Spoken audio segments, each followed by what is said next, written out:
Hello friends, welcome back to NVR updates YouTube channel. SSP scholarships ಅಪ್ಡೇಟ್ಗೆ ಸ್ವಾಗತ. ಏನಾದರೆ ನಾನು ಪ್ರೀವಿಯಸ್ ವೀಡಿಯೋಲಿ 2023-24ನೇ ಸಾಲಿನ ಸ್ಕಾಲರ್ಶಿಪ್ ಅಮೌಂಟ್ ಆದರೆ ಯಾವಾಗ ಬರುತ್ತೆ, ಹಾಗೆ ಸ್ಟೇಟಸ್ನ ಯಾವ ರೀತಿ ಚೆಕ್ ಮಾಡಬೇಕು, ಯಾವ ರೀತಿ ಇದ್ದವ್ರಿಗೆ ಅಮೌಂಟ್ ಆದರೆ ಬರುತ್ತೆ, ನಿಮ್ಮದು ಇನ್ ಕೇಸ್ ಏನಾದರೂ ಪ್ರಾಬ್ಲಮ್ ಇದ್ದರೆ ಈ ರೀತಿ ಮಾಡಿ ಅಂತ ಸೊಲ್ಯೂಷನ್ಸ್ ಎಲ್ಲ ಕೊಟ್ಟಿದ್ದೆ. ಹಾಗೆ ಲಾಸ್ಟ್ ಡೇಟ್ ಬಗ್ಗೆನೂ ತಿಳಿಸ್ಕೊಟ್ಟಿದ್ದೆ. ಆದರೂ ಸುಮಾರು ವಿದ್ಯಾರ್ಥಿಗಳಾದರೆ ಕಮೆಂಟ್ ಮಾಡ್ತಾನೆ ಬಂದಿದ್ದಾರೆ, ನಮ್ಮದು ಪುಷ್ ಟು DBT ಇದೆ, ವೇಟಿಂಗ್ ಇದೆ, ನಾವೇನು ಮಾಡಬೇಕು, ಹಾಗೆ ನಮ್ಮದು DDO ಎಲ್ಲ ಅಪ್ರೂವ್ ಆಗಿದೆ, ಅಮೌಂಟ್ ಎಲ್ಲ ತೋರಿಸಿದೆ, ನಮಗೆ ಅಮೌಂಟ್ ಆದರೆ ಯಾವಾಗ ಬರುತ್ತೆ, ಈ ರೀತಿ ಒಂದು ಅನೇಕ ಡೌಟ್ಸ್ ಆದರೆ ಕೇಳ್ತಾನೆ ಬಂದಿದ್ದೀರಾ. ಹಾಗೆ ನಮ್ಮದು ಡೇಟಾ ಆದರೆ ಫೆಚ್ ಆಗ್ತಿಲ್ಲ, USMS ಕಡೆಯಿಂದ ಒಂದು ಅಕಾಡೆಮಿಕ್ ಡೀಟೇಲ್ಸ್ ಆದರೆ ಅಪ್ಡೇಟ್ ಆಗಿಲ್ಲ, ಕಾಂಟ್ಯಾಕ್ಟ್ ಯುವರ್ ಕಾಲೇಜ್ ಅಂತ ಎಲ್ಲ ಬರ್ತಿದೆ, ನಾವೇನು ಮಾಡಬೇಕು ಅಂತ ಡೌಟ್ಸ್ ಆದರೆ ಕೇಳ್ತಿದ್ದೀರಾ. ಅದ್ರ ಬಗ್ಗೆ ಎಲ್ಲನೂ ನಾನು ಈ ವಿಡಿಯೋಲ್ಲಾದರೆ ಕ್ಲಾರಿಟಿ ಆದರೆ ಕೊಡ್ತೀನಿ. ಅದಕ್ಕೂ ಮುನ್ನ ನಮ್ಮ ಚಾನಲ್ಗೆ ಇನ್ನೂ ಯಾರು ಸಬ್ಸ್ಕ್ರೈಬ್ ಆಗಿಲ್ಲೋ ಸಬ್ಸ್ಕ್ರೈಬ್ ಆಗಿ, ಹಾಗೆ ವಿಡಿಯೋ ಇನ್ಫಾರ್ಮೇಟಿವ್ ಅನಿಸಿದಲ್ಲಿ ತಪ್ಪದೇ ವಿಡಿಯೋಗಾದರೆ ಒಂದು ಲೈಕ್ ಆದರೆ ಮಾಡಿ. ಇದೇ ರೀತಿ ನಿಮಗೆ ಕಂಟಿನ್ಯೂಸ್ ಆಗಿ ಎಲ್ಲ SSP ಹಾಗೆ SHP ಹಾಸ್ಟೆಲ್ ರಿಲೇಟೆಡ್ ಆಗಿರ್ಬೋದು, SSP ಸ್ಕಾಲರ್ಶಿಪ್ ರಿಲೇಟೆಡ್ ಆಗಿರ್ಬೋದು ಅಪ್ಡೇಟ್ಸ್ ಆದರೆ ಕಂಟಿನ್ಯೂಸ್ ಆಗಿ ಸಿಗ್ತಾ ಬರುತ್ತೆ. ಬನ್ನಿ ಈಗ ವಿಡಿಯೋ ಆದರೆ ಸ್ಟಾರ್ಟ್ ಮಾಡೋಣ. ಮೊದಲಿಗೆ ಒಂದು ಯಾರ್ದೆಲ್ಲ ಪುಷ್ ಟು DBT ಆಗಿದೆಯೋ, DDO ಇಂದ ಆಗಿದೆಯೋ, ಈ ರೀತಿ ನೀವು ನಮ್ಮದು ಸರ್ ಈ ರೀತಿ ಸ್ಟೇಟಸ್ ಇದೆ, ನಮಗೆ ಅಮೌಂಟ್ ಯಾವಾಗ ಬರುತ್ತೆ, 1 ವೀಕಲ್ಲಿ ಬರುತ್ತಾ, 1 ಮಂತಲ್ಲಿ ಬರುತ್ತಾ, ಈ ರೀತಿ ಆದರೆ ಡೌಟ್ಸ್ ಆದರೆ ಕೇಳ್ತಿದ್ದೀರಾ. ನೋಡಿ, ನಾನಲ್ಲ, ಯಾರೂ ಹೇಳೋಕ್ಕಾಗಲ್ಲ, ನಾಳೆ ಬರ್ಬೋದು, ನಿಮಗೆ 1 ವೀಕ್ ಆಗ್ಬೋದು, 1 ಮಂತ್ ಆಗ್ಬೋದು. ಗೌರ್ಮೆಂಟ್ ಕಡೆಯಿಂದ ನಿಮ್ಮ departments, backward classes welfare department ಆಗಿರ್ಬೋದು, ಮೈನಾರಿಟಿ ಆಗಿರ್ಬೋದು, ಸೋಷಿಯಲ್ ವೆಲ್ಫೇರ್ ಆಗಿರ್ಬೋದು, ಟ್ರೈಬಲ್ ಆಗಿರ್ಬೋದು, ನಿಮ್ಮ ಡಿಪಾರ್ಟ್ಮೆಂಟ್ಸ್ಗೆ ಗೌರ್ಮೆಂಟ್ ಕಡೆಯಿಂದ ಫಂಡ್ಸು ರಿಲೀಸ್ ಆದಾಗ ಯಾರ್ದೆಲ್ಲ ಫಸ್ಟ್ ಅಪ್ಲಿಕೇಶನ್ ಹಾಕಿ ಪುಷ್ ಟು DBT ಆಗಿ DDO ಏನಾದರೂ ನಾನು ಪ್ರೀವಿಯಸ್ಸಲ್ಲಿ ಸ್ಟೇಟಸ್ ಚೆಕ್ ಮಾಡುವಾಗ ಈ ರೀತಿ ಇದ್ದರೆ ಇಮಿಡಿಯೇಟಾಗಿ ಬರುತ್ತೆ ಅಂತ ಏನಾದರೂ ಹೇಳಿದೆ. ಪುಷ್ ಟು DBT ಯಾರ್ದೆಲ್ಲ ಆಗಿ ಅಮೌಂಟ್ ಎಲ್ಲ ಮೆನ್ಷನ್ ಆಗಿದೆಯೋ ಅಂಥ ವಿದ್ಯಾರ್ಥಿಗಳಿಗೆ ಆದರೆ ಇಮಿಡಿಯೇಟಾಗಿ ಫಂಡ್ಸ್ ಅದರ ಬಂದಿದ ತಕ್ಷಣ ಆದರೆ ಕೊಡ್ತಾರೆ. ಇನ್ನೂ ಸುಮಾರು ವಿದ್ಯಾರ್ಥಿಗಳಾದರೆ ಪುಷ್ ಟು DBTಯಲ್ಲಿ ಅವೈಟಿಂಗ್ ಇದೆ, ನೋ ಅಂತ ಇದೆ ಅಂತ ಕೇಳ್ತಿದ್ದಾರೆ. ನಿಮಗೆ ಫಂಡ್ಸು ಮೋರ್ ದ್ಯಾನ್ ಅವ್ರಿಗೂ ಪುಷ್ ಟು DBT ಯಾರ್ದಿದೆಯೋ ಅಂಥ ವಿದ್ಯಾರ್ಥಿ ಆಗಿ ಬಂದರೂ ನಿಮಗೆ ಇಮಿಡಿಯೇಟಾಗಿ ನಿಮ್ಮ ಅಪ್ಲಿಕೇಶನ್ನ ಪುಷ್ ಟು DBTಗೆ ಪ್ರೋಸೆಸ್ ಮಾಡ್ತಾರೆ. ಇದು ಡಿಪೆಂಡ್ಸ್ ಆನು ಯಾರೆಲ್ಲ ಬೇಗ ಹಾಕಿರ್ತಿರೋ ಅಪ್ಲಿಕೇಶನ್ನು ಅದ್ರ ಬೇಸ್ ಆಗಿರ್ಬೋದು, ಹಾಗೆ ನಿಮ್ಮ ಅಕಾಡೆಮಿಕ್ ಡೀಟೇಲ್ಸು ಏನಾದರೂ ಒಂದು ಕೋರ್ಸಸ್ ವೈಸ್ ಆಗಿರ್ಬೋದು, ಕ್ಯಾಟಗರಿ ವೈಸ್ ಆಗಿರ್ಬೋದು, ಇನ್ಕಮ್ ವೈಸ್ ಆಗಿರ್ಬೋದು, ವೇರಿಯಸ್ಸು ಫ್ಯಾಕ್ಟರ್ಸ್ನ ಇಟ್ಕೊಂಡು ಒಂದು ಅಮೌಂಟ್ಸ್ ಆದರೆ ಸ್ಯಾಂಕ್ಷನ್ ಮಾಡ್ತಾರೆ.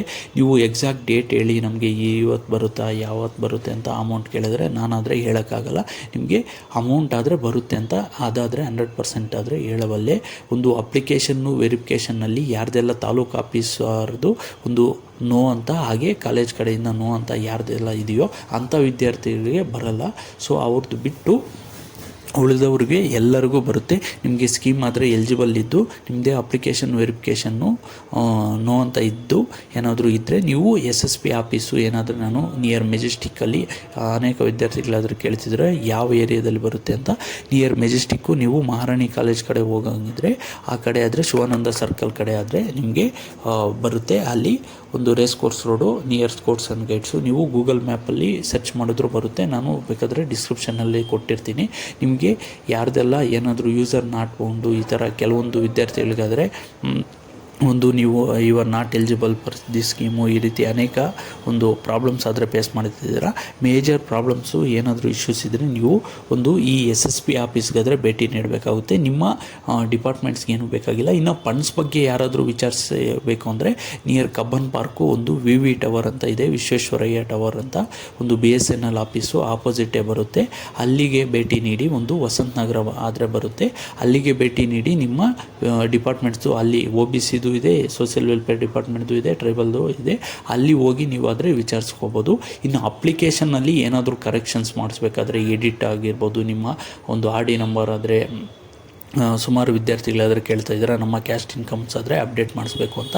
ನೀವು ಪ್ರೀವಿಯಸ್ಸು ಏನಾದರೆ ಅಪ್ಲೈ ಮಾಡಿದ್ದೀರಾ ಅದೇ RD ನಂಬರ್ನೇ ಯೂಸ್ ಮಾಡಿ ನೀವಾದರೆ ಅಪ್ಲೈ ಮಾಡಬೇಕಾಗುತ್ತೆ. ಇಲ್ಲಿ ಯಾವುದೇ ರೀತಿ ನಿಮಗೆ ಎಡಿಟ್ ಆಪ್ಷನ್ ಆದರೆ ಕೊಟ್ಟಿಲ್ಲ. ರಿನ್ಯೂವಲ್ಗೆ ಯಾರೆಲ್ಲ ಫ್ರೆಶ್ ಆಗಿ ಅಪ್ಲೈ ಮಾಡ್ತಿದ್ದಾರೆ ಅವರಾದರೆ ಅಪ್ಲೈ ಮಾಡ್ಕೋಬೋದು. ರಿನ್ಯೂವಲ್ಗೆ ಆದರೆ ನಿಮಗೆ ಯಾವುದೇ ರೀತಿ ಎಡಿಟ್ ಆಪ್ಷನ್ ಇಲ್ಲ. ಸೊ ನೀವು ಆದರೆ ಅಪ್ಲೈ ಮಾಡಿ. In case 100% most of the times approve ಆಗುತ್ತೆ. ಅಪ್ರೂವ್ ಆಗಿಲ್ಲ ಅಂದರೆ ನೀವಾದರೆ ಹೋಗಿ ಒಂದು ನಿಮ್ಮ ಡಿಪಾರ್ಟ್ಮೆಂಟಲ್ಲಿ ಒಂದು SSP ಆಫೀಸ್ ಏನಾದರೆ ನಾನು ಹೇಳಿದೆ ಒಂದು ರೇಸ್ ಕೋರ್ಸ್ ರೋಡ್ ಅಂತ ಅಲ್ಲಿಗೆ ಭೇಟಿ ನೀಡಿ ನಿಮ್ಮ ಅಪ್ಲಿಕೇಶನ್ನ ವಿತ್ಡ್ರಾ ಮಾಡಿ. ಅವರಾದರೆ ನಿಮಗೆ ಅಪ್ಲಿಕೇಶನ್ನ ಫ್ರೆಶ್ ಆಗಿ ಹಾಕೋಕ್ಕೆ ಆದರೆ ಪರ್ಮಿಷನ್ ಕೊಟ್ಟು ಅಲ್ಲಾದರೆ ಅಪ್ಡೇಟ್ ಮಾಡಿಕೊಡ್ತಾರೆ. ನಿಮಗೆ ಈ ರೀತಿ ಅಪ್ಲಿಕೇಶನ್ನಲ್ಲಿ ಏನಾದರೂ ಪ್ರಾಬ್ಲಮ್ಸ್ ಇದ್ದರೆ ನೀವು SSP ಆಫೀಸ್ಗಾದರೆ ಹೋಗಬೇಕಾಗುತ್ತೆ. ಇನ್ನು ಫಂಡ್ಸ್ ಬಗ್ಗೆ ಡಿಪಾರ್ಟ್ಮೆಂಟ್ ಬಗ್ಗೆ ಏನಾದರೂ ವಿಚಾರಿಸ್ಬೇಕಂದ್ರೆ ನೀವು VV ಟವರ್ಗಾದರೆ ಹೋಗಬೇಕಾಗುತ್ತೆ. ಇನ್ನು ಲಾಸ್ಟ್ ಡೇಟ್ ಬಗ್ಗೆ ಹೇಳೋದಾದರೆ ಸುಮಾರು ವಿದ್ಯಾರ್ಥಿಗಳಿಗಾದರೆ ನಮಗೆ ಅಕಾಡೆಮಿಕ್ ಡೀಟೇಲ್ಸ್ ಆದರೆ ಸೆಕೆಂಡ್ ಸ್ಟೆಪ್ಪಲ್ಲಿ ಫೆಚ್ ಆಗ್ತಿಲ್ಲ ಯಾಕೆ ಅಂತ ಕೇಳ್ತಿದ್ದಾರೆ. ಸುಮಾರು ವಿದ್ಯಾರ್ಥಿಗಳಿಗೆ ಇನ್ನೂ ರಿಸಲ್ಟ್ಸ್ ಆದರೆ ಬಂದಿಲ್ಲ. ಇನ್ನೂ ಬಂದಿದ್ದರೂ ಕೆಲವೊಂದು ಯೂನಿವರ್ಸಿಟೀಸಲ್ಲಿ ನಿಮ್ಮ ಅಕಾಡೆಮಿಕ್ ಡೀಟೇಲ್ಸು ಏನಾದರೂ ಪ್ರೆಸೆಂಟ್ ಜಾಯಿನ್ ಆಗಿದ್ರೆ ಆ ಕೋರ್ಸ್ ಡೀಟೇಲು UVCMS ಪೋರ್ಟಲ್ ಆಗಿರ್ಬೋದು, ನಿಮ್ಮ ಯಾವುದಿದೆಯೋ ಅಕಾಡೆಮಿಕ್ ಡೀಟೇಲ್ಸು ಆ ಲಾಗಿನ್ನಲ್ಲಿ ಇನ್ನೂ ಎಂಟರ್ ಆಗಿಲ್ಲ. ಅಲ್ಲೆಲ್ಲ ಆದ ನಂತರ SSP ಪೋರ್ಟಲ್ಗೆ ಅಪ್ಡೇಟ್ ಆಗೋದು ಸ್ವಲ್ಪ ಟೈಮ್ ಆದರೆ ತಗೊಳ್ಳುತ್ತೆ. ಇದಾದ ನಂತರ ಆದರೆ ನೀವು ಅಪ್ಲೈ ಮಾಡೋಕ್ಕಾದರೆ ಬರುತ್ತೆ. ಲಾಸ್ಟ್ ಡೇಟ್ ಆದರೆ ಮತ್ತೆ ಎಕ್ಸ್ಟೆಂಡ್ ಆದರೆ ಮಾಡ್ತಾರೆ. ಇನ್ನೂ ಸುಮಾರು ಇಂಜಿನಿಯರಿಂಗ್ ಸ್ಟೂಡೆಂಟ್ಸ್ ಆದರೆ ಕೇಳ್ತಿದ್ದೀರಾ, ನಮಗೆ KCET ಕೌನ್ಸ್ಲಿಂಗ್ ಆದರೆ ಈಗ ಆಗ್ತಿದೆ, DCET ಕೌನ್ಸ್ಲಿಂಗ್ ಆದರೆ ಈಗ ನಡೀತಿದೆ, ನಾವು ಹೇಗೆ ಅಪ್ಲೈ ಮಾಡೋದು ಅಂದರೆ ನಿಮಗೆಲ್ಲರಿಗೂ ನಿಮಗೆ ಅವಕಾಶ ಆದರೆ ಕೊಡ್ತಾರೆ. ನೀವು ಆದರೆ ವರಿ ಆಗೋ ಅಗತ್ಯವಿಲ್ಲ. ನಿಮಗೆ ಲಾಸ್ಟ್ ಡೇಟ್ ಆದರೆ ಎಕ್ಸ್ಟೆಂಡ್ ಮಾಡ್ತಾರೆ. ಇದ್ರ ಬಗ್ಗೆ ಆದರೆ ಡೌಟ್ ಬೇಡ. ಬಿಟ್ಟಾಗ ನಾನು ಮತ್ತೆ ಅಪ್ಡೇಟ್ ಆದರೆ ಮಾಡ್ತೀನಿ. That's all for this video. Keep watching NVR.